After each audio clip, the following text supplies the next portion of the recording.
안녕하세요. 웃는 치과 의사 우원장입니다. 제가 교정 전문 치과를 개업한 지가 벌써 한 18년 정도 접어들었는데요. 그동안 정말 많은 교정 환자분들을 제가 접하고 또 교정 치료를 진행해 드렸는데요. 교정 전문의로서 지금까지 제가 쌓은 교정 경험은 저한테는 보물과도 같은 경험들이라고 생각하고 있습니다. 아주 소중한 경험들이었죠. 그래서 오늘은 교정 치료를 고민하고 계신 분들을 위해서 제 소중한 보물을 나눠드려 볼까 합니다. 치과에 오지 않고도 내 치아 배열과 비슷한 분들의 교정 치료 사례들을 보시면서 내가 교정 치료 받으면 이런 방식으로 진행될 수 있구나, 또 나랑 비슷한 다른 분들이 이렇게 치료가 진행됐구나 라는 걸 통해서 내가 교정 치료하면 어떻게 진행될지를 한번 미루어 짐작해 볼 수 있는 그런 시간이 되지 않을까 생각합니다. 진짜 치과에 와서 저한테 상담받는 것하고 비슷한 느낌이 들 수 있도록 소개해 드릴 거고요. 나랑 비슷한 사례가 어떻게 진행되는지 편안하게 소파에 앉아서 지켜보시면 되겠습니다. 자, 그럼 시작해 보겠습니다.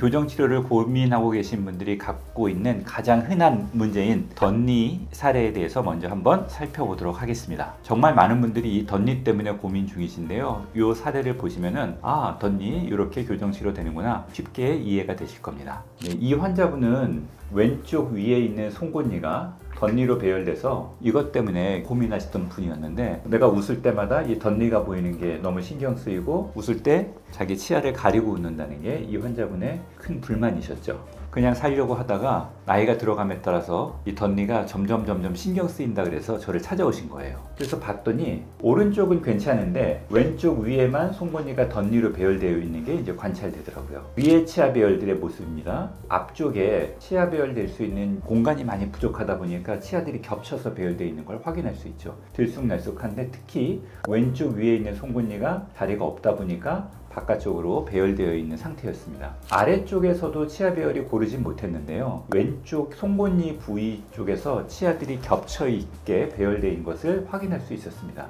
옆모습을 보면 이게 이제 오른쪽에 있는 치아 배열 모습이고 왼쪽에 있는 치아 배열 모습인데, 왼쪽 위에 있는 송곳니가 유독 덧니로 배열되고 있는 것을 확인할 수 있었습니다.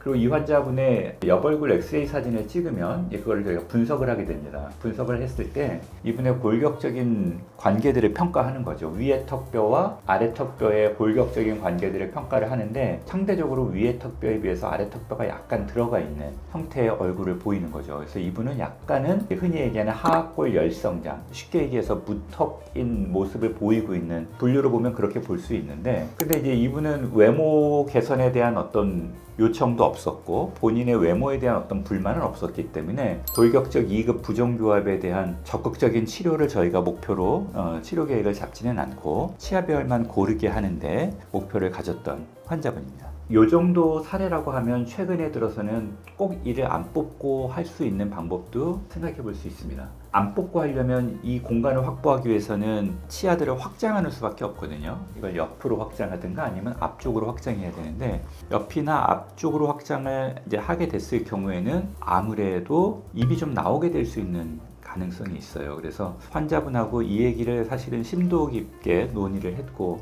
환자분은 본인의 외모 변화는 없이 치아별만 가지런하게 되는 것을 원했고 또 확실한 덧니 개선을 원했기 때문에 환자분의 이제 선택에 의해서 발치를 진행하는 것으로 결정을 했고, 다만 덧니가 있을 때 보통 양쪽으로 이를 뽑는 게 일반적입니다만 이제 이 환자의 경우에 있어서는 한쪽으로만 뽑고 싶다, 이를 뽑는 개수를 최소화했으면 좋겠다는 요청이 있었기 때문에 덧니가 있는 쪽에서만 뽑았습니다. 그러면 덧니가 있는 쪽에서만 이를 뽑으면 한쪽으로만 공간이 생겨서 그 공간을 닫기 위해서는 치아들이 이쪽으로 쏠리는 경향이 있습니다. 그래서 그런 것들을 막기 위해서 반대편 쪽에서 스크류 식립을 진행하기로 했고, 아래쪽에서도 치아를 뽑지 않고 치아 배열을 하기로 했습니다. 부족한 공간들은 치간 삭제를 통해서 공간을 확보하고 치아를 배열해 나가기로 한 거죠. 그래서 저희가 이제 이 환자의 진단을 하고 교정 장치를 부착을 하고 발치를 한 모습입니다. 송곳니 뒤쪽에 있는 첫 번째 작은 어금니 왼쪽에서만 하나를 뽑았고요.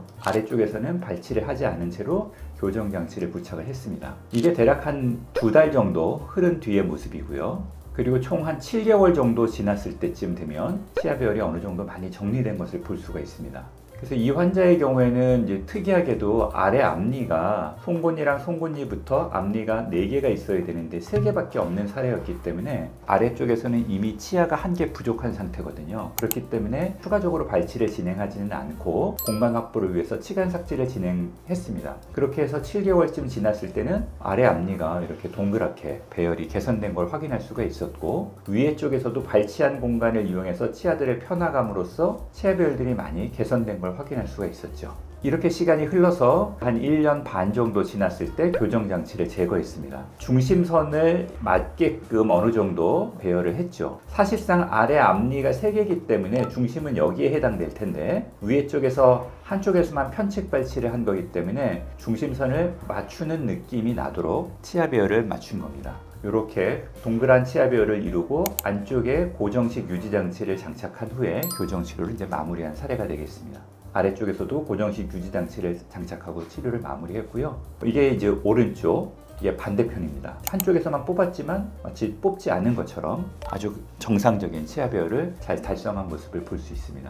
치아 배열 상태가 되게 좋고 치아 뿌리 길이들이 짧아지지 않고 좋은 잇몸 상태를 가지고 있는 걸 확인할 수가 있었고요. 치료 전에 있었던 옆 얼굴 모습하고 치료 후에 있었던 옆 얼굴 모습도 거의 변화 없이 얼굴 형태를 유지하면서 치아 배열들을 고르게 만든 그런 사례라고 말씀드릴 수 있겠습니다. 치료 끝나고 나서는 선생님, 덧니가 사라져서 너무너무 좋고 활짝 웃을 수 있게 돼서 속 시원하다는 얘기를 해주셨던 기억이 있어요. 그래서 이 사례는 덧니가 생기는 이유가 공간이 많이 부족해서 생기는 거거든요. 그럼 이 덧니를 배열하기 위해서는 공간을 먼저 확보해야 되는데, 이 덧니가 공간이 많이 부족한 경우에는 그 공간을 확보하는 방법으로 발치를 시행하게 됩니다. 발치를 할 때는 보통은 그 덧니인 송곳니 자체를 뽑는 경우보다는 그 후방에 있는 작은 어금니들 중에서 하나를 뽑는 게 일반적인데, 이 사례의 경우에는 덧니가 한쪽에 있는 경우 그 한쪽에 있는 치아만 뽑으면서 교정치료를 한 사례고, 중심선이 그쪽으로 쏠리지 않도록 유지하면서 치료를 한, 아주 세심하게 치료를 한 그런 사례라고 말씀드릴 수 있겠네요. 그래서 이 영상을 보시는 분들 중에서 덧니 때문에 교정치료를 고민하고 계신 분들이 있다고 하면 우리가 발치를 진행하게 될 수도 있다, 안 할 수도 있지만 하게 될 수도 있는 가능성에 대해서 인지를 하고 계시면 좋겠고, 발치를 했다 그래서 큰 문제가 있는 건 아니니까 발치 교정을 통해서 안전하고 좋은 결과를 달성할 수 있다는 점 알고 계시면 도움이 될 겁니다. 시청해 주셔서 감사합니다.